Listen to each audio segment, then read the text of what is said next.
Okay, hi everyone. This is Niki.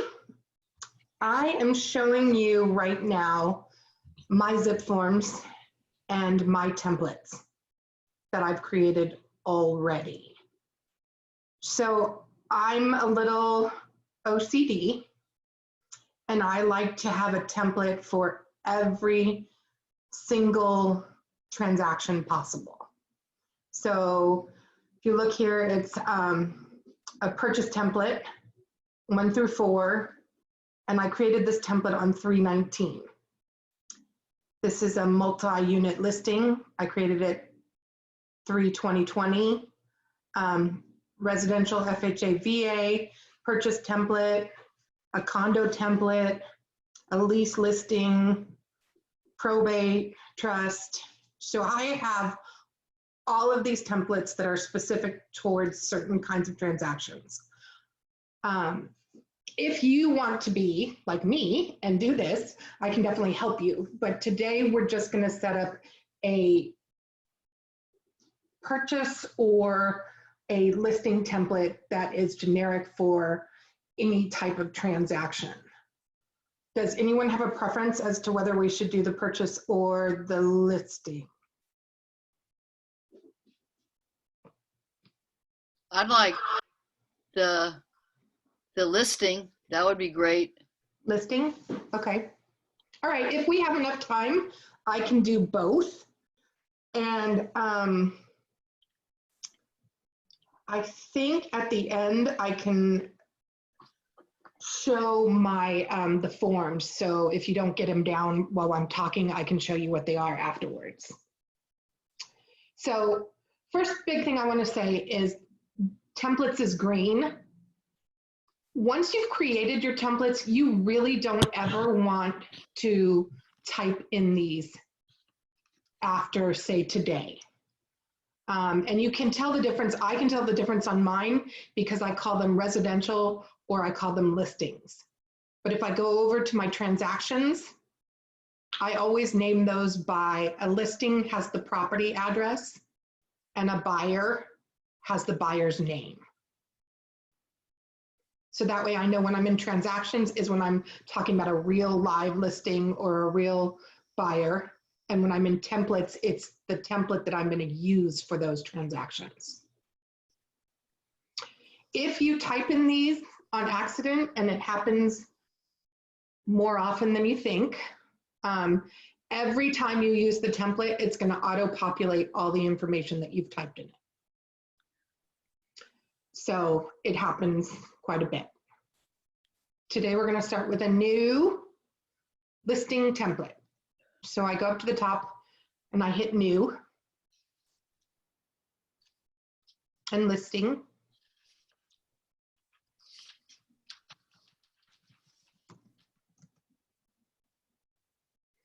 Um, 1 through 4 residential, and I always put the month and the year that I made it, because in June we'll get new forms and December we'll get new forms, and I will know to look back at my template in June or December to make sure it is still up to date. If the forms change, the forms in your templates will change, but your verbiage will not. And then sometimes they add a new form that you now need, such as none of my old templates have that coronavirus addendum. I have to add that form to all my previous templates. So residential, I'm going to save it.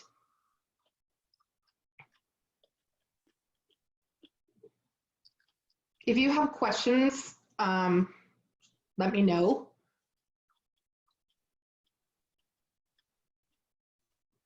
Okay, first thing I add is always the cover sheet.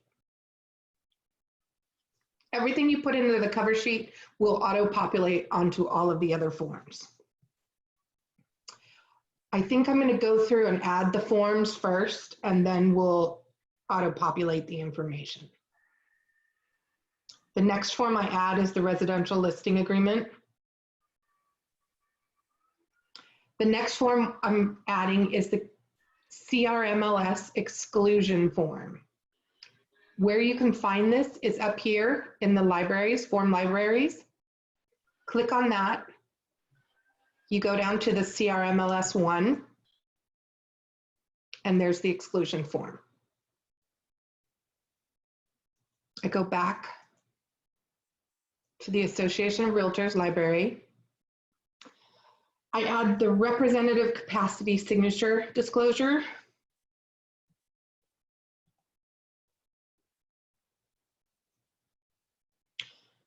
If you look, it says RCSD B1, RCSD S1. That's for buyers and that's for sellers.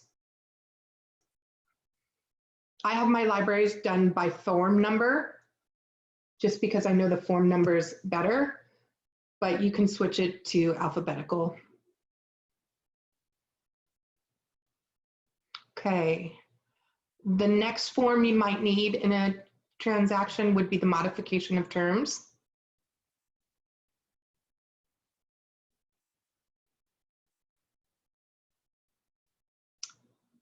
Then we go to the disclosures. The first disclosure I want you to add is this disclosure information advisory.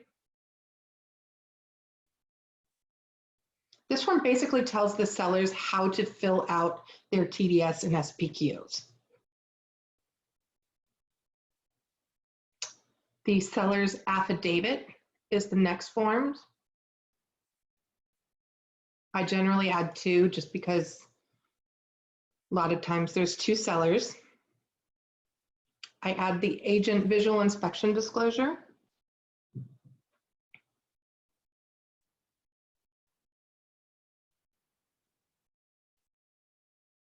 Lead-based paint.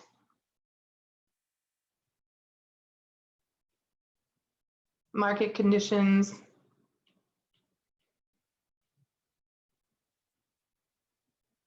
Statewide buyers and sellers. SPQ. TDS. Water conserving plumbing fixtures. Now I add the earthquake report and the combined hazard booklets. Those are available in different library. So I go up here again. I click on ePub dues. These are e-publications. Number 5 is the earthquake report. And number 6 is the signature page. So I'll show you. There's the earthquake report. And there's the signature page. Okay. Go back to the Association of Realtors. After all the disclosures, oh wait, there's one more. The other disclosure you might need would be the affiliated business arrangement if you're using All Coast Escrow. And I can add that document here by clicking Add Document. I browse for the document.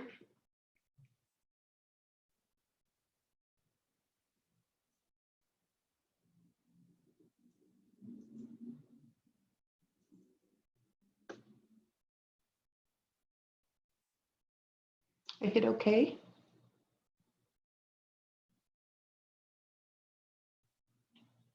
And there's the affiliated business for Coldwell Banker. Okay. The next form we might need in a transaction would possibly be the seller counteroffer.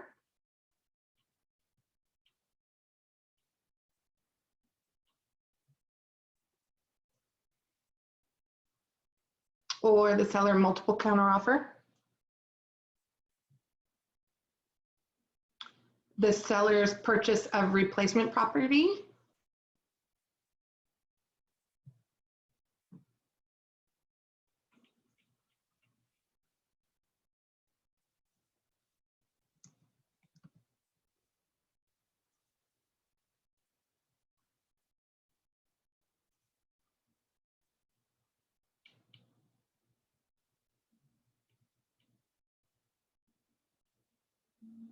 sorry.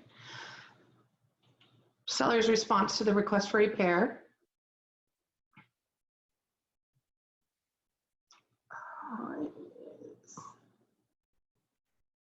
There. Addendum.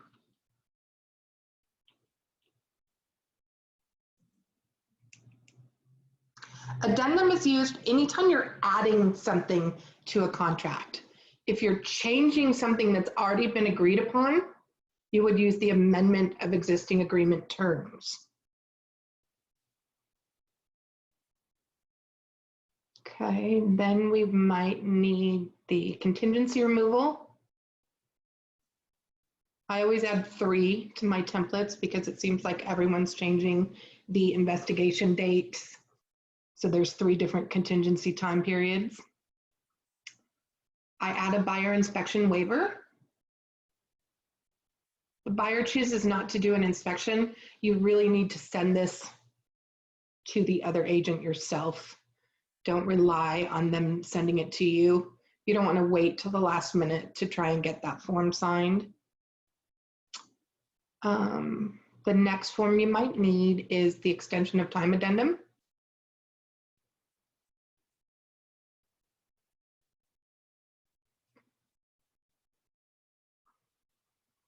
Qualified substitute. I put this near the end because escrows usually will not sign this until the seller has returned their escrow instructions filled out. Because it's pertinent now, I'm going to add the coronavirus addendum. Doesn't mean I'm going to get it signed. I'm only going to get it signed if it's necessary.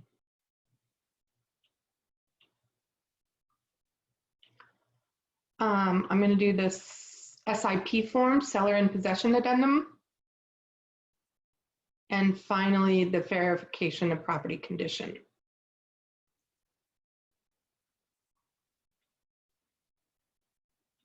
So those are all the forms that I add into my template. Right now I have the list view. I'm going to switch over to the tile view.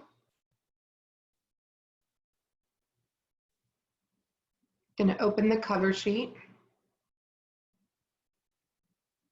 If you check these boxes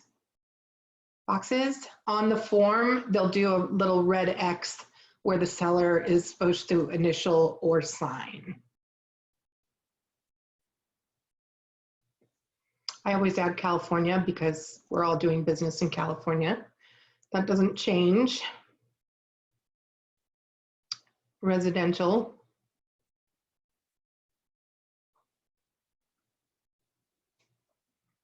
And then I add my information here. Once you've written something into your zip forms, it will save that information. If you're brand new to using zip forms, you won't have a drop-down menu like I have right now. But once you start using it more, you will have this information saved for you. I always put the office number in the telephone number area, just so the people that see the forms have a different way to contact you besides your cell phone.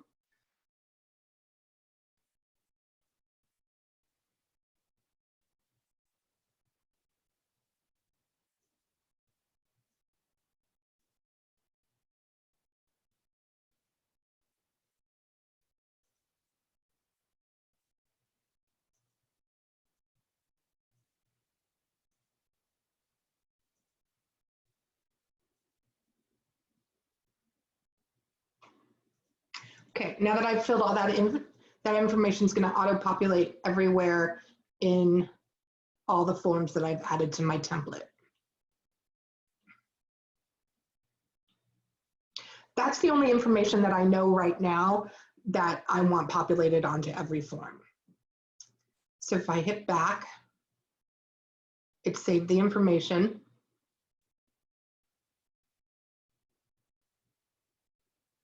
Now open the listing agreement. I don't know why, but it doesn't ever check that box. My information's been added in.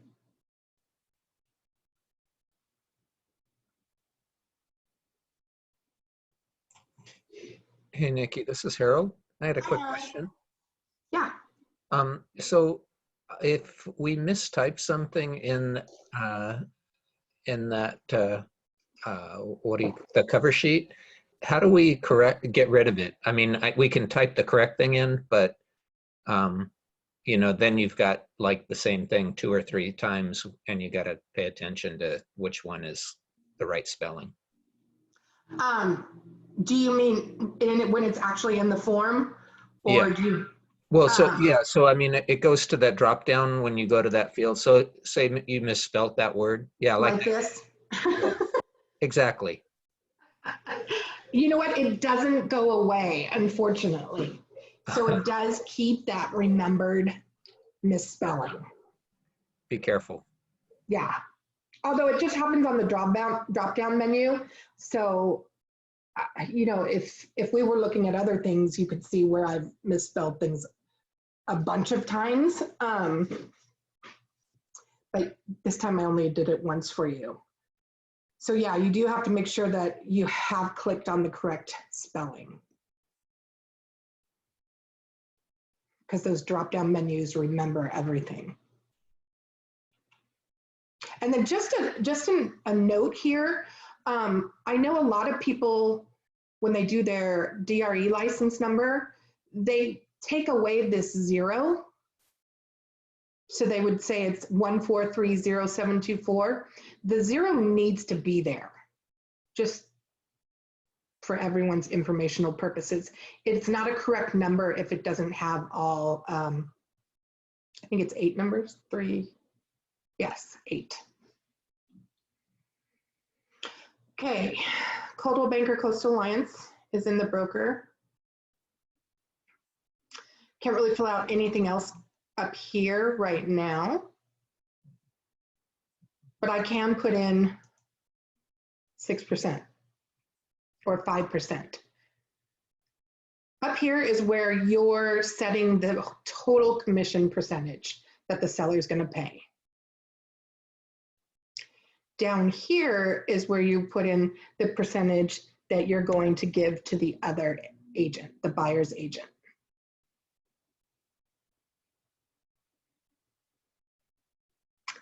Right here is where you would put the amount of days after the end of the listing period, where you can give the seller a list of all the people that you have shown the property to, or who have shown interest in the property, and then you will be paid a commission on those people.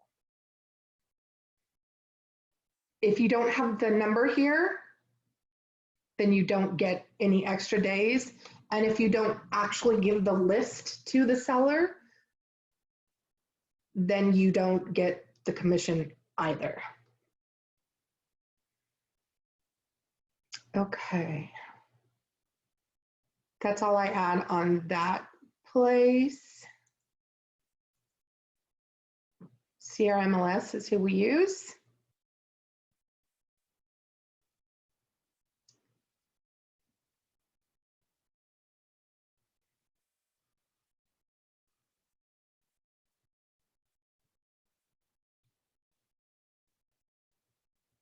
Okay.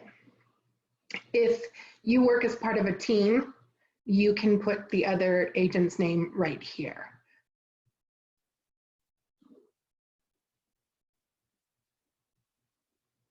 Seller's advisory. This California Consumer Privacy Act advisory, it is new. So I'm just going to point out, when you are sending listing agreements out directly from zip forms and DocuSign are not catching this. So they're not tagging this form. So if you are going to do digital signatures, you need to actually drag and drop the signature and date right there. Okay, so that's what I auto-populate for this form. Let's go back. Now, the great thing about this CRMLS exclusion form is it's also going to pull the data. So when you have it as part of your template, it's already gonna, and you start a new transaction, it'll fill in the property address and the start date and the expiration date. I'll put my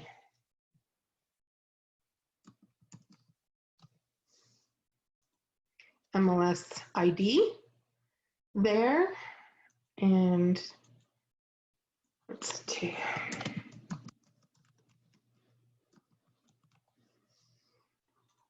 It's Conrad there. That information isn't ever going to change. Representative capacity signature disclosure. This is where you put the actual trust name or the LLC name or the power of attorney's name. Everywhere else, you want to put the actual person's, that signing's name.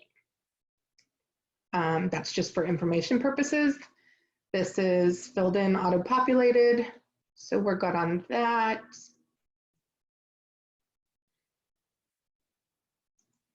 Modification of terms. Sometimes it does not auto-populate information, and I don't really know why, and this is why I go through all these forms one by one. Since we're working with the listing template, I'll just click listing there. I'll fill in Coldwell Banker Coastal Alliance.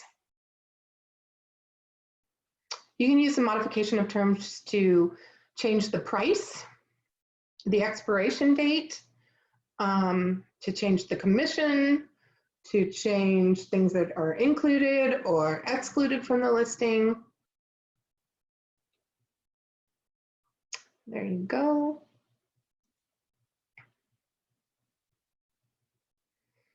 Disclosure information advisory, there's nothing there. This does not auto-populate.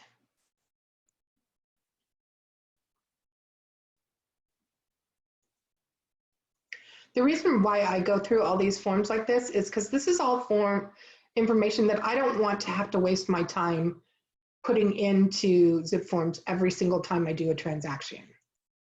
I want this to already be there and all my forms prepared so I can get on with sending them out or printing them out and giving them to my client.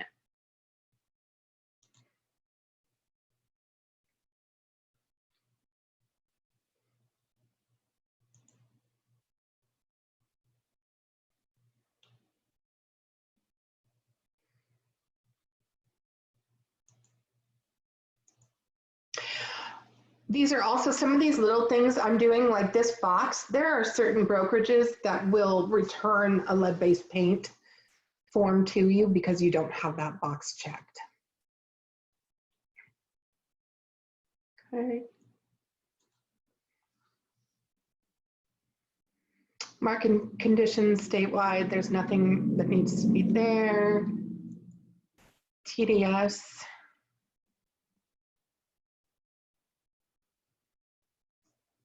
I'm going to check this box because we're always going to be providing a agent visual inspection disclosure.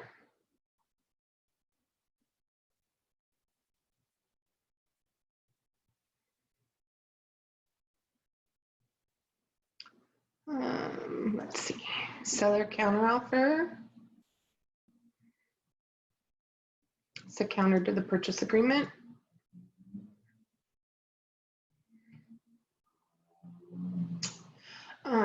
Quick side note,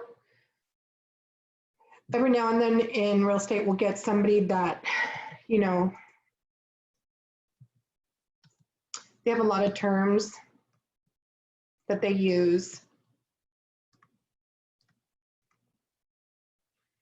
As long as you keep pushing enter at the end of the line, you will just keep getting more lines to write on. So even though it has only 9 lines, if I was in an actual transaction and there was, you know, 14 things that they wanted to counter about, I can keep writing in zip forms, but when I send it out for signature, I'll show you right here, it'll all, oh, it's not going to complete it, hold on.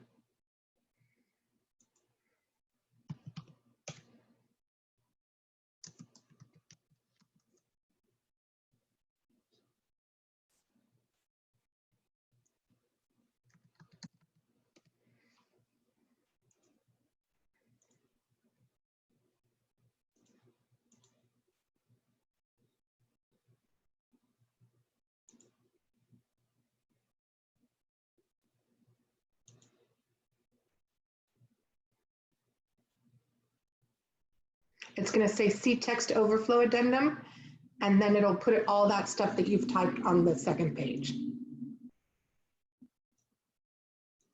So that's just for informational purposes. It'll do the same thing on the request for repair or the seller's response to request for repair.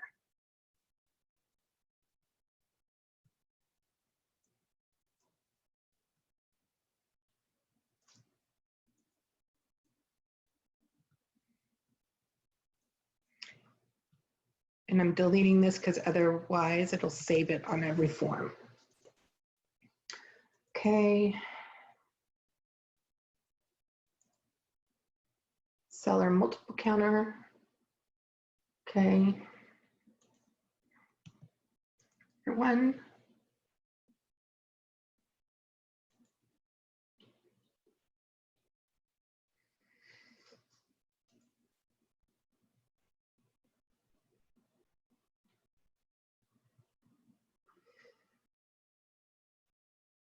Okay, just quick information again. Form defaults to 17 days. Seller has 17 days to find a new property. You can make that higher or lower. If checked, the close of that property the seller is going to find, close of replacement property, it's contingent. So the purchase will not go through unless the seller is able to close escrow on their replacement property. I'd advise always checking that. If you don't check this box, the time periods do not start until after the seller finds their replacement property. If you do not check this box, the buyer doesn't deposit their money until after the seller finds their replacement property. You should always add in days here that both buyer and seller agree that the seller may extend the close of escrow date for the sale of seller's property for a maximum of 20 days or 15 days or 30 days. Because in my experience, most of the time when it's contingent on a seller finding a person, especially in the times right now, and it's harder to get into, see things, you're going to need to be able to extend that escrow. And this form will help you do that.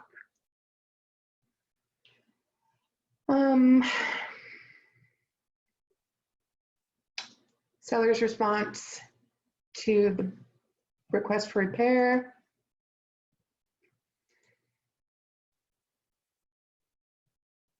If you were to type in other, or you keep typing in here, that information would just go on to a text overflow addendum like I showed you earlier.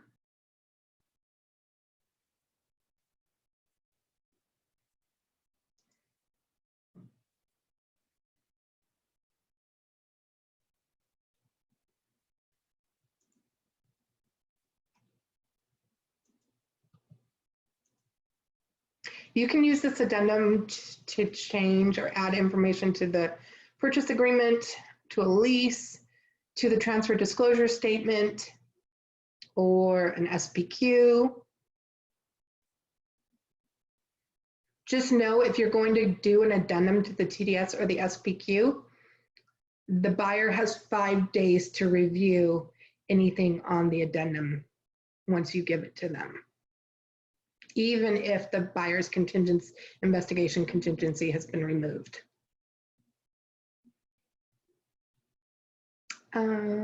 Amendment of existing agreement and terms.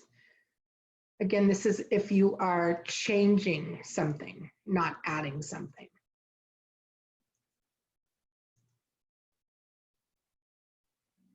So if you haven't talked to the other agent and everyone has not agreed to what the change you're proposing, this would be the form to use because you can actually reject it. The seller was to give it to the buyer could reject this amendment.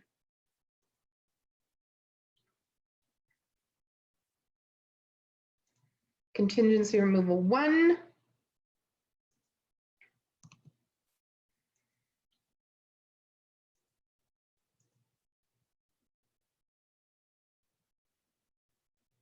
entire buyer investigation contingency.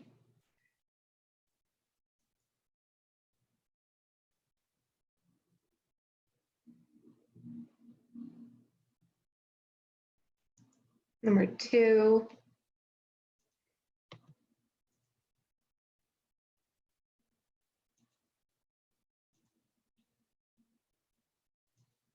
I usually do everything except the loan.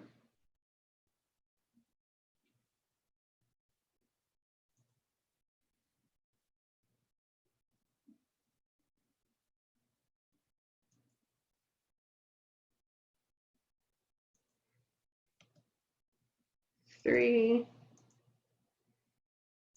all contingency removal.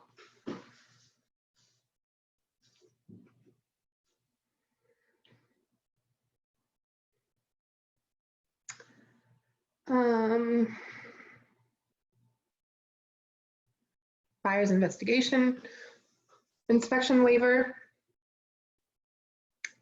If they are waiving a termite or a home inspection, the buyers need to initial and sign this form.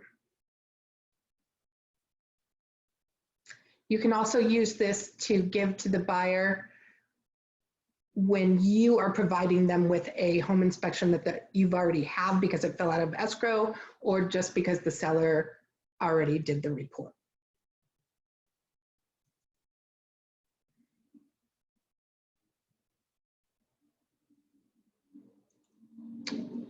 Extension of time.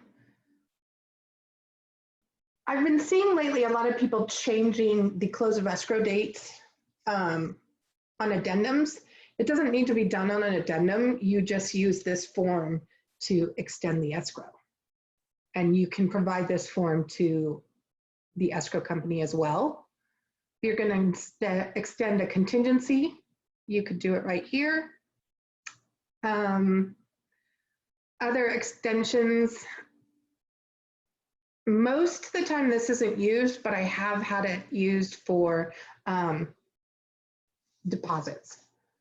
If the seller's out of the country and they can't get the money wired into the escrow company on time. All right. Qualified substitute. This is the lovely new coronavirus addendum amendment.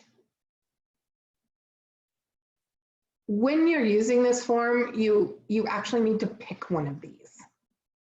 The first one is either postpone the close of escrow for up to 30 days and then cancel, or if checked due to the coronavirus and the buyer is no longer able to purchase the contract, regardless of removal of contingencies, they can cancel.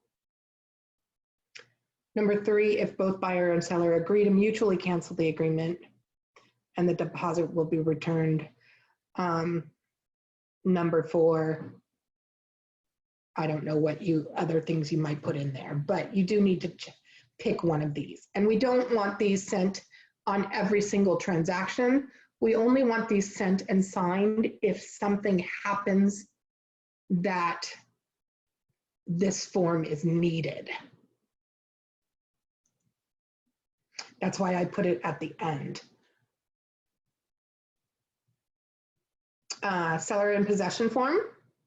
If the seller is going to stay in the property for up to 30 days. Anything over 30 days, you use the residential lease after sale. And then finally, verification of property condition. I don't know if you've noticed, but the way I usually do my templates is in the order or the timeline of the transaction. So we start with the listing agreement and the exclusion and a representative capacity. If we're going to make changes to the listing, all of the disclosures, to going into negotiations, then you're in escrow, response to request for repair, contingency removals, And there we go. Does anybody have any questions?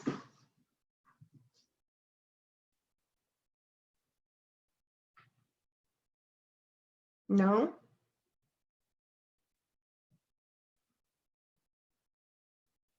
Okay, I'm going to see if I can show you. Oh. Zoom share.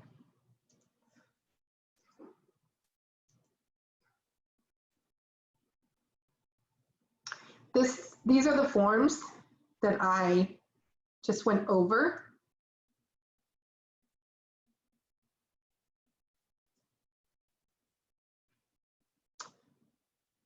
The one I don't have at the top is the exclusion form, which I actually put at the top. And this list does not show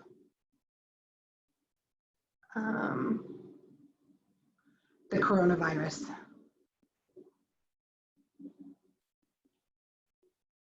If you email me, I can send you this sheet. I also have one for the purchase contract template.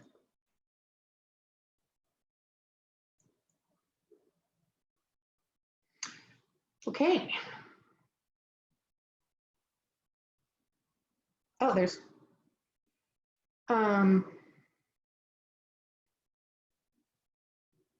okay. Yes, it automatically saves when I go back. You pulled the affiliated business from my hard drive, but I saw an affiliated business on all forms lists. Why did you pull it from your PC? The ABA here is the additional broker acknowledgement. That would be if you and another agent from first team were having a listing together. The one that I pulled is the affiliated business, for which says that we have the same owners, All Coast Escrow and us have the same, some of the same owners. Okay. That answered. Can you send us a copy of your example?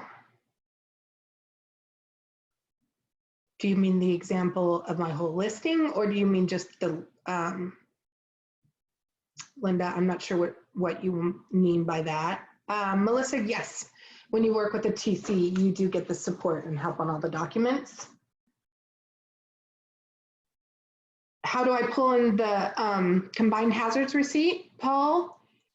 If you were looking, I'm not sure if you were looking, but the combined hazard receipt is in this library, the e-publication dues. If I'm under A through Z, it's homeowner's guide signature page. If the things are showing up blue, it means you've added them to your template or to your transaction. Okay. Let's see.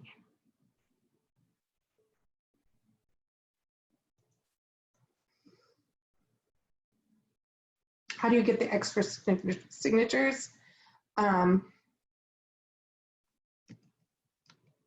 It is on the cover sheet.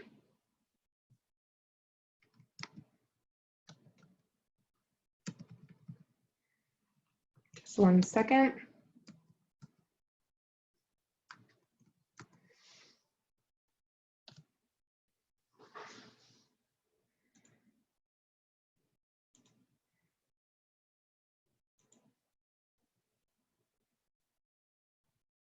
Right there. So if I uncheck it, it removes those little X's. If I check it, they show up on the contract forms. Okay. So that's my residential listing template. After today, I'm not going to make any changes to these documents. I'll go to my transactions and I'll start a new transaction. And like I said, I always name it the property address.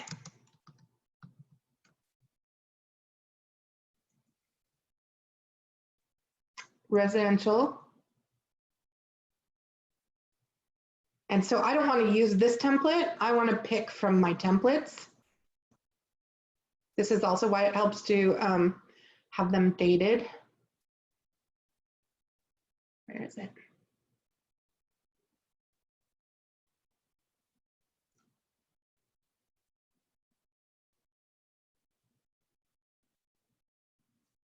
Listing template. There we go. Save.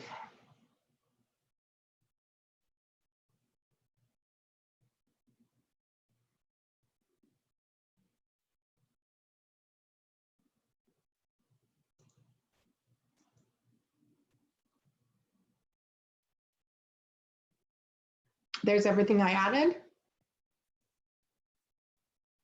So to do my forms, I just put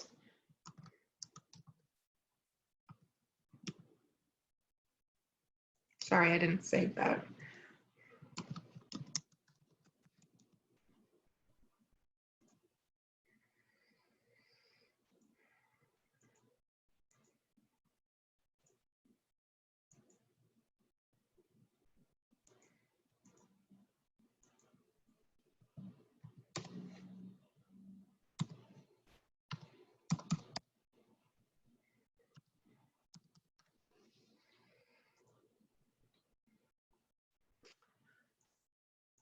Today expires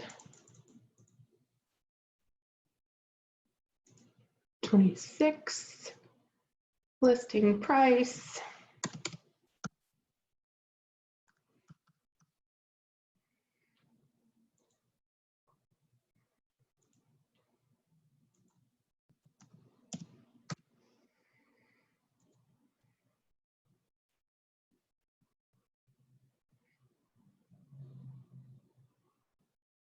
Whoa.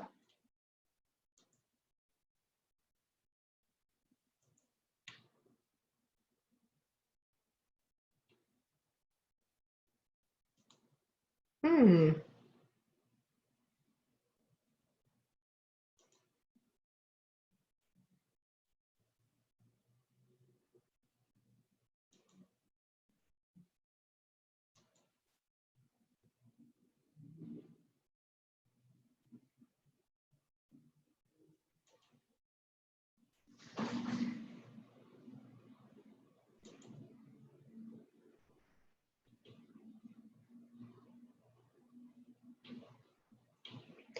Okay. I think I'm choosing the wrong template.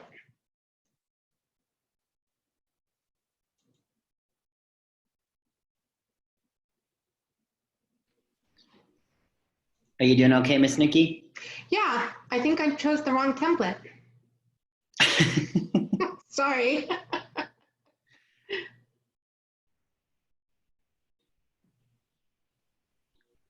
Well, you did the listing one. That's good. Yeah.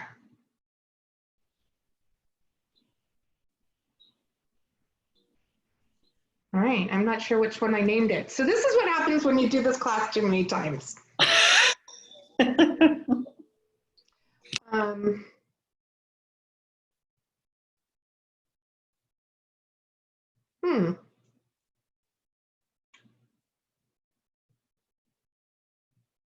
Yeah.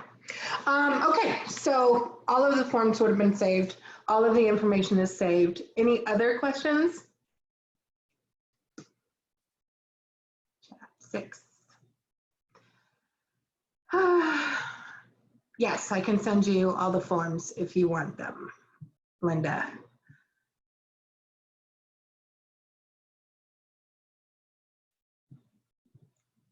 Yes, thank you.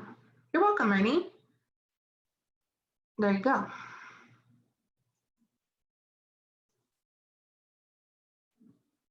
Any other questions? So we'll do another one of these with the purchase.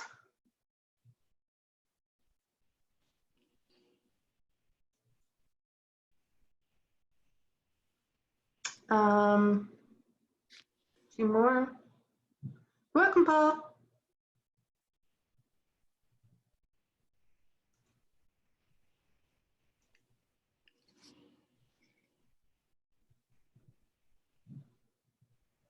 Are you gonna do the one purchase, Nikki? Do you want me to do that one?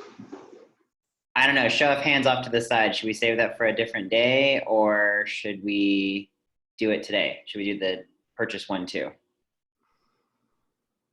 Enter in the chat. Purchase today?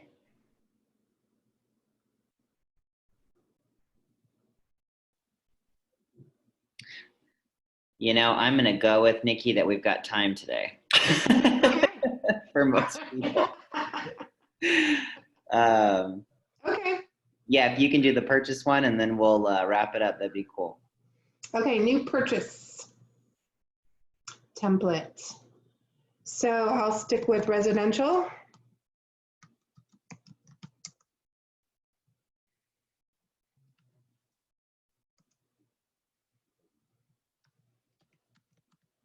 Oh, 30-30. I'm gonna go out on a limb and say that I don't really want to be doing real estate in 3 of 30-30.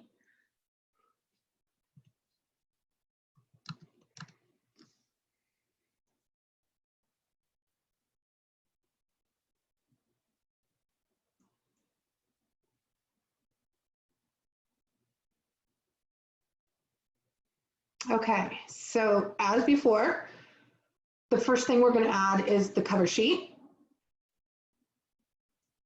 I'll do this one where we add as we go. So as you can see, the X's on the buyers are green. I add California again. And residential.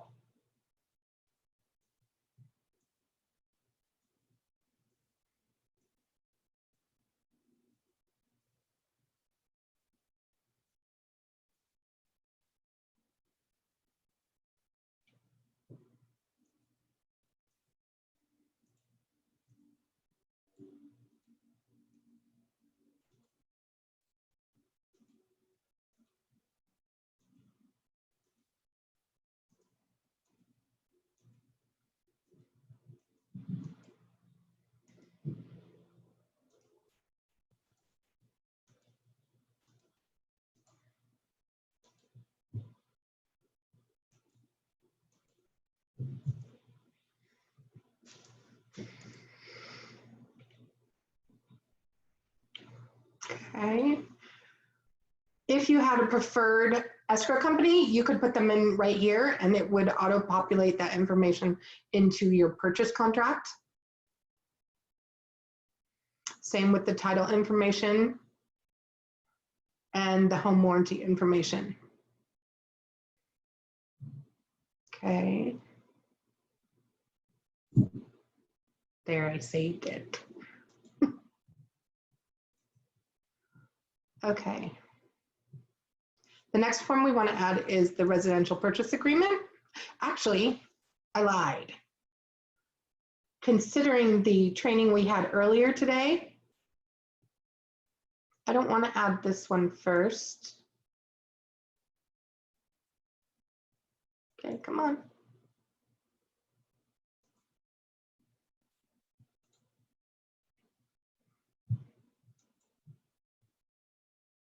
I'm going to delete that.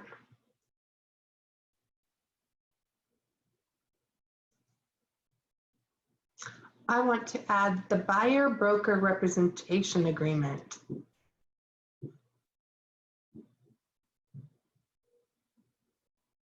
I want to make sure I add the exclusive one.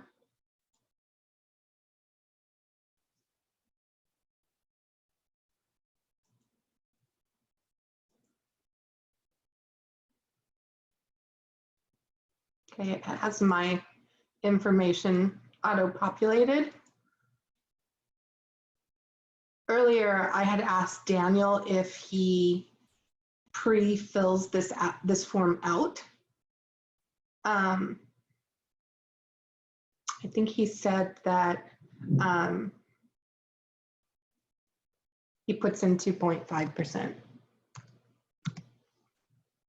There. Yeah, he puts in the commission. He just doesn't put in a specific area or anything to tie them to. Right. And this would be the beginning date. And this is the stuff, I think he said earlier that he leaves it blank because it's a journey. That's what he said. It was a journey. All my information is auto-populated. Okay, now I'll add the purchase agreement.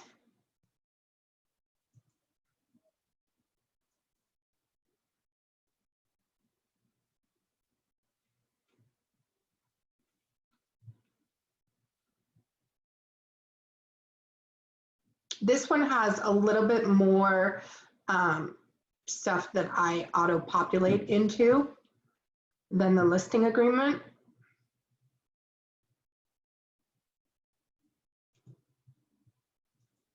Per the broker's advice, I'm going to put 45 days because that's the market we're in right now. If you do not check these boxes or fill out all of these lines, you will have to do a whole nother disclosure. So I pre-check the boxes. If I got to the point where it was another agent in our office, then I would just change the checkbox in my transactions. Okay.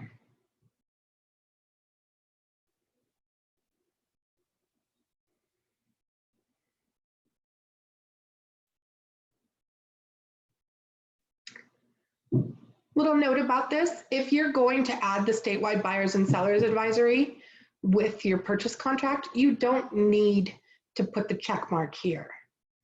If you do put check marks here, more than likely the lender is going to ask for those items. So I stay away from checking any of these boxes unless it's a short sale or a septic. Okay. First place I add something is the seller shall pay for the natural hazard zone disclosure report, including tax and environmental. A quick note here, these companies right here, they paid money to show up here. It's not because they're the best or leaders in the industry. They just paid money to show up right there. If you have a preferred person, you can type it in. I usually type it in.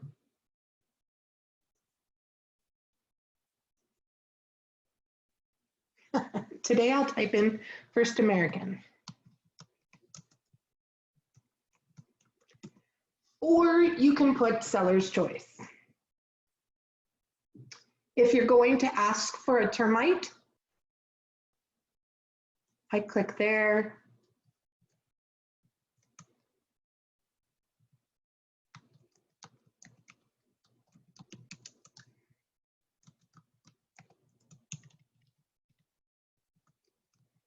Does anybody else have a hard time typing on these little laptops? If you put the termite clearance in here, the lender's going to want the termite clearance. I do recommend putting that you want the wood destroying pest inspection or termite inspection. Seller shall pay for smoke alarm and carbon monoxide device installation and water heaters. Okay, so this is, you're going to click here if there's actually inspections that are required by the city or the county. Seller should pay for it. This is if there's mandatory retrofit standards. This doesn't apply in Long Beach or Lakewood. It definitely applies in LA. There's a couple other cities and counties that have, for sure, retrofit standards and mandatory inspections. If you haven't done a purchase contract in one of those cities, I'd recommend calling your TC or call the other agent and ask if they know about any inspections that are required. Or the title reps. They all have a flyer. I think Doug Thompson recently put one in everybody's mailboxes. That was a really good one. If you put these down and they don't apply, they don't apply. You don't need to counter them out. Buyer and seller, each to pay their own. Okay, everybody used to write seller's choice. I am recommending seller's choice of services because there is a seller's choice escrow company. The same thing for title. There is a seller's choice title company. So we want seller's choice of services.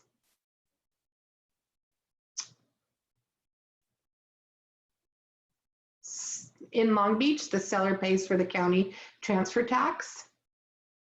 Orange County, you want to make sure that the seller pays for the city transfer tax. Certain LA County cities have city transfer tax, but Long Beach does not. And I'm making this template generic so it'll fit most types of transactions. Seller shall pay for the cost not to exceed, I'm just going to put $650 of an upgraded.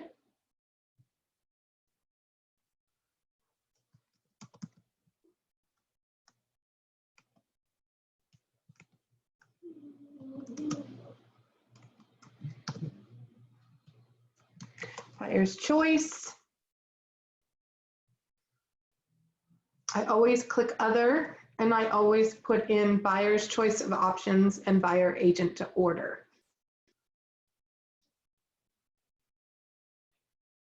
This way, as long as I have this verbiage, if I don't put washer, dryer, refrigerator right here, I can still choose washer, dryer, refrigerator. Or if the buyer wants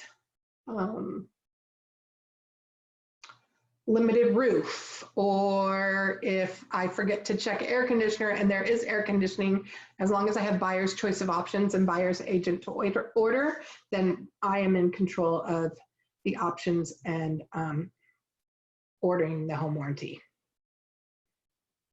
Okay, I always check stove. I don't always check refrigerators and washer and dryer.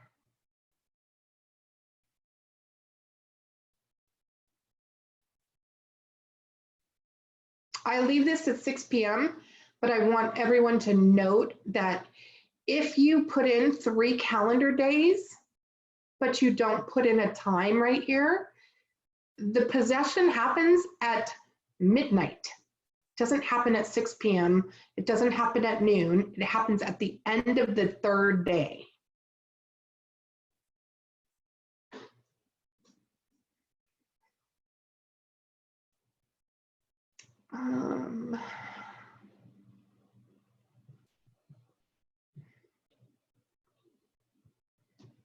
So the buyer has 17 days after acceptance to remove the appraisal and the buyer investigation.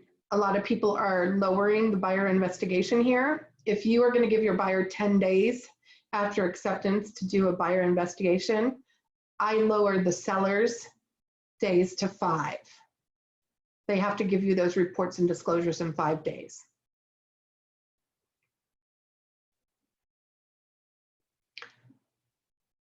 A little note, when you say that the buyer only has 10 days for investigation and you leave this at 17, that means that the buyer can still have access to the property for those 17 days after acceptance. If you represent the seller, it's a good thing to check right here, because I have had people slide in like 25 days and the buyer ended up being, the seller ended up being really upset that the buyer could have access to the property for 25 days to do anything, anything they wanted.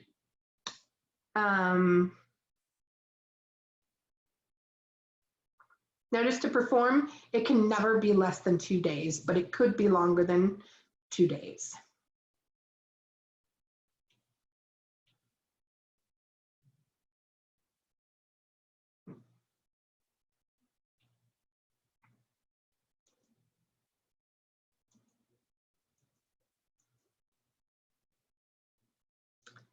You need to put your name here. This is what says that you can initial confirmation of receipt on behalf of the buyer.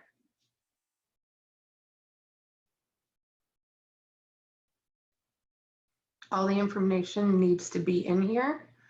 I can't tell you how many times lenders come back to me because this is not completely filled out. Once you've made your template and your information is filled out, when you hit the MLS Connect and you pull the information from the MLS, it will fill out the seller brokerage information for you.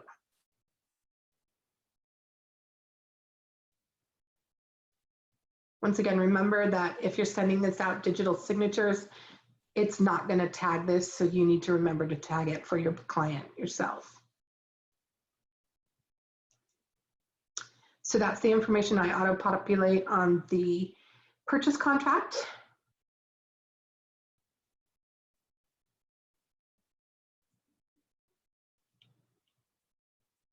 Next, I add the representative capacity signature disclosure. It used to be that lenders would not loan if somebody tried to buy using a trust, but that's not the case so much anymore. You just need to make sure you check and make sure you choose the one that's for buyer's representation.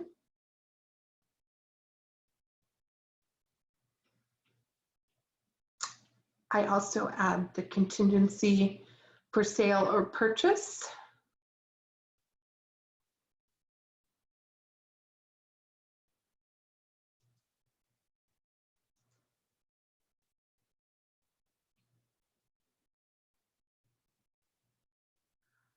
Okay. This is where you put in the buyer's property. You would click here if it's not in escrow yet. If it is listed, it defaults to 17 days after acceptance to enter into escrow. If you put more days here, you want to make sure you put more days down here. So if you change this to 25, make sure you change down here to 25. Time periods. Unlike with the listing agreement, this set, it defaults to the time period starting right away.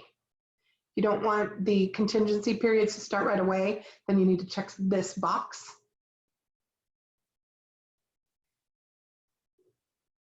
You can make it so that the seller or they need more days than 3 here. You always kind of want to check the delayed right to notify buyer. You don't really want the seller to invoke the notice provisions in 8A right away. This is where you remove that contingency. Down here, you don't need to send an actual contingency removal form after everyone has agreed and you're in escrow. This is how you remove the contingency.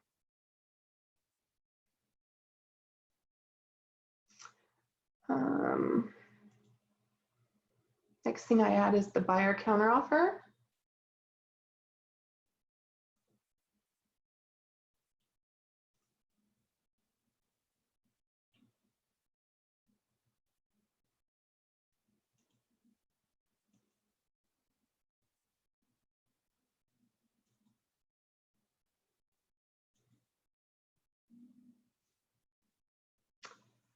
I add, let me see. An addendum.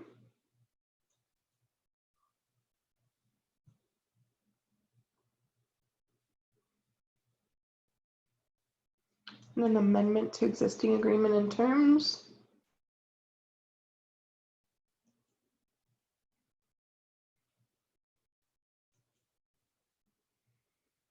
I fill out this already.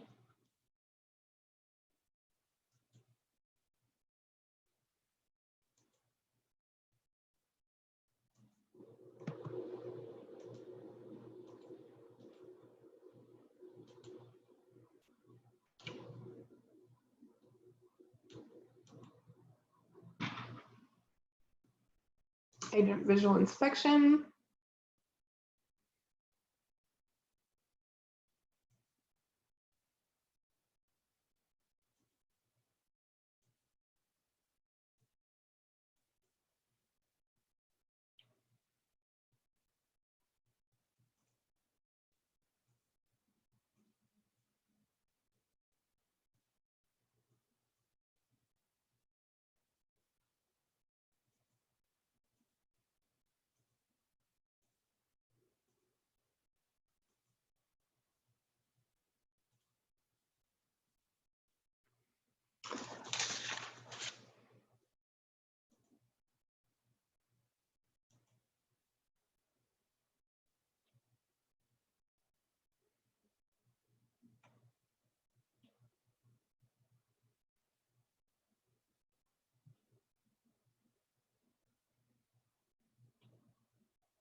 Request for repair.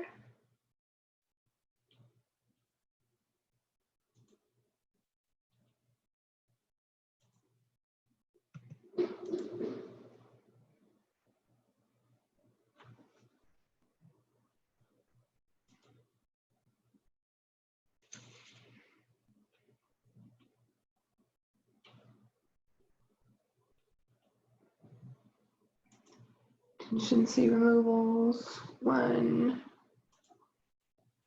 2, and 3.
Extension of time.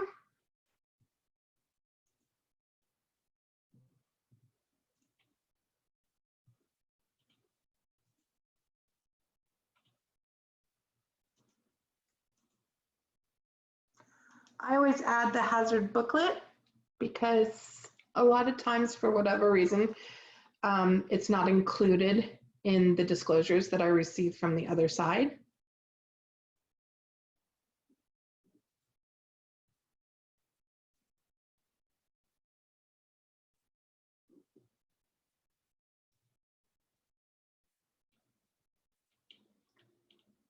Qualified substitute.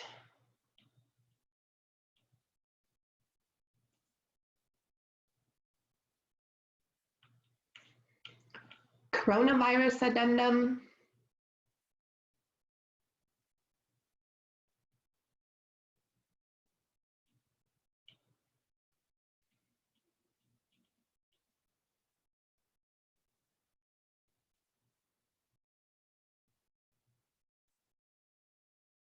Verification of property conditions.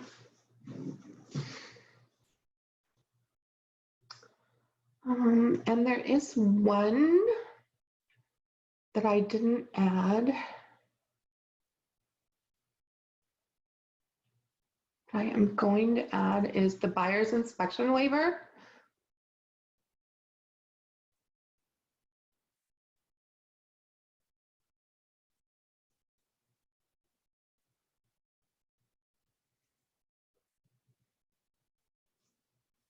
I really love where it is right now, so I'm going to hit organize and I'm going to move this form up.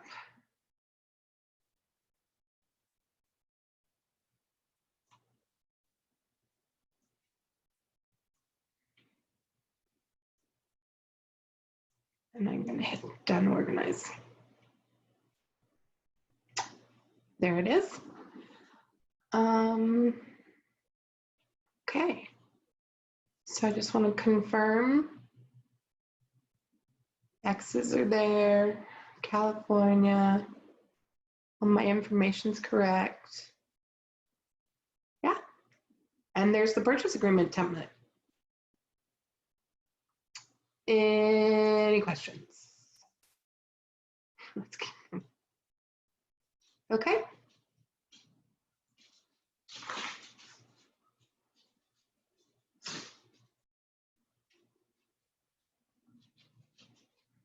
No questions?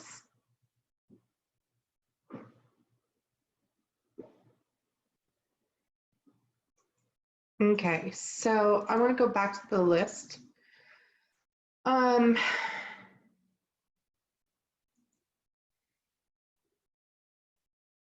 going to show you my FHA VA template.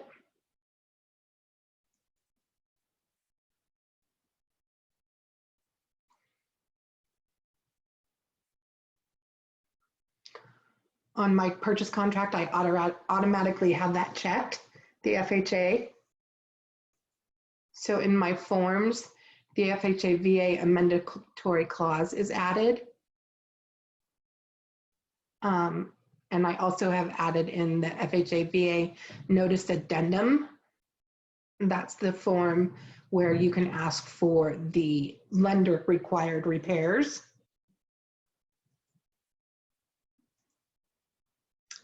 On my condo template,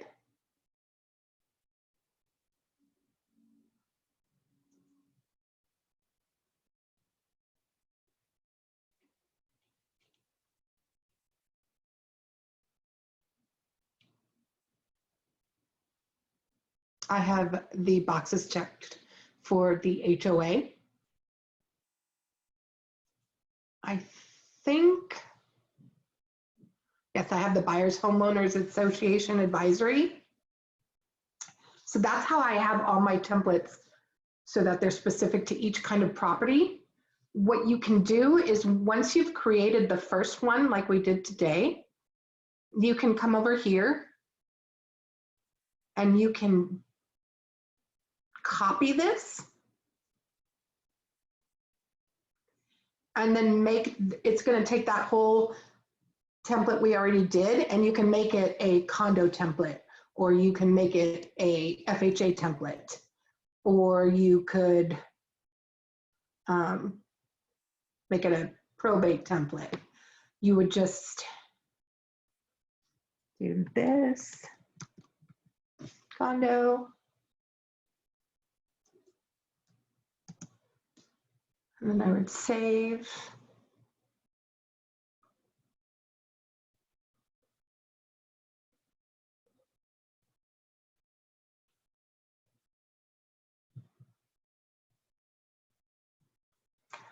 All right, hold on.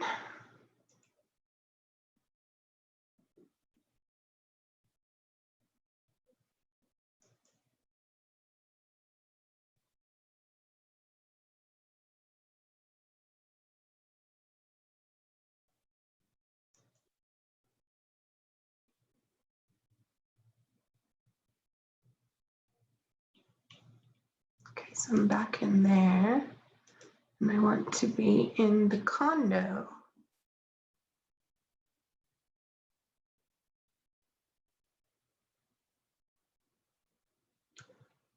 For whatever reason, right now, there it is.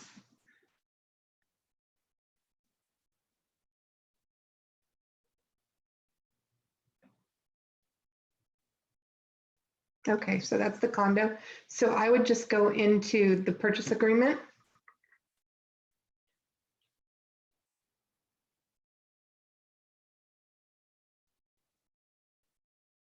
And add the HOA checkboxes.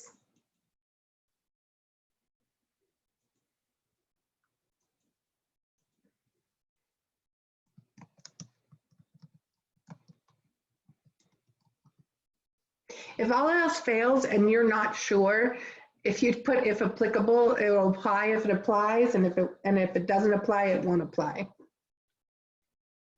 And then I would just add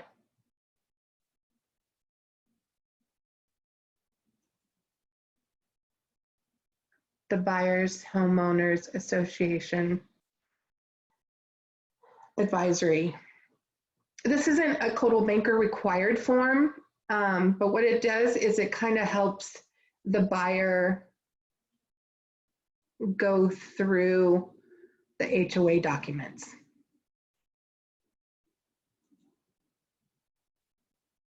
Any questions on how to copy a template?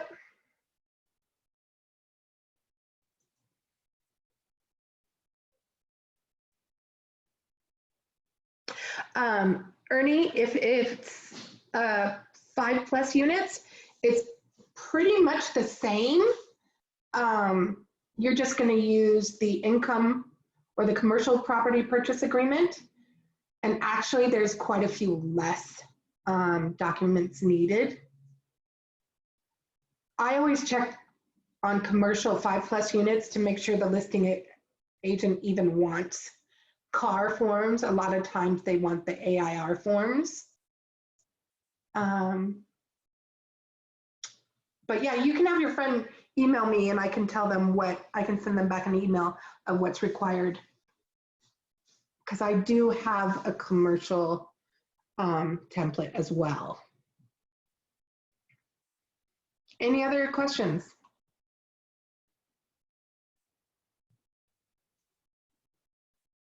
Oh, where's the copy icon? Okay. So it's on right there, more actions. Copy. This is where you could change the names. It's also where you can delete things. So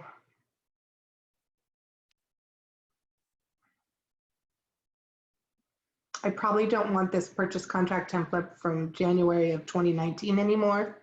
So I can go there and I can delete.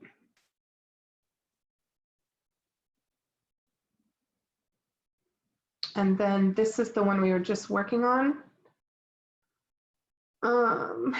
It's showing condo there, but it's not showing it on my list. So I can go to details.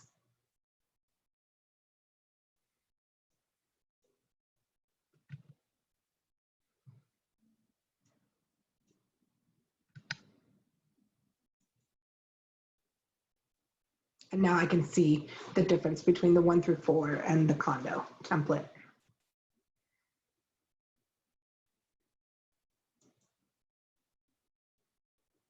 Okay. Nick, That it? I think so. I mean, unless Any other anybody questions, has guys? questions. Did you get Ernie's question? Yeah. I said he can email me and I can send him a list of the documents for the 5+ units. Let me see. Cool. I have the income property purchase template. And it's got the residential income property purchase agreement. Or I could, if it was 5+ units, then I'd use the commercial property purchase agreement. Cool. All right, guys. Thank you so much. Thank you, Nikki. You rock. You're welcome. My pleasure. Let me know if you guys have any questions or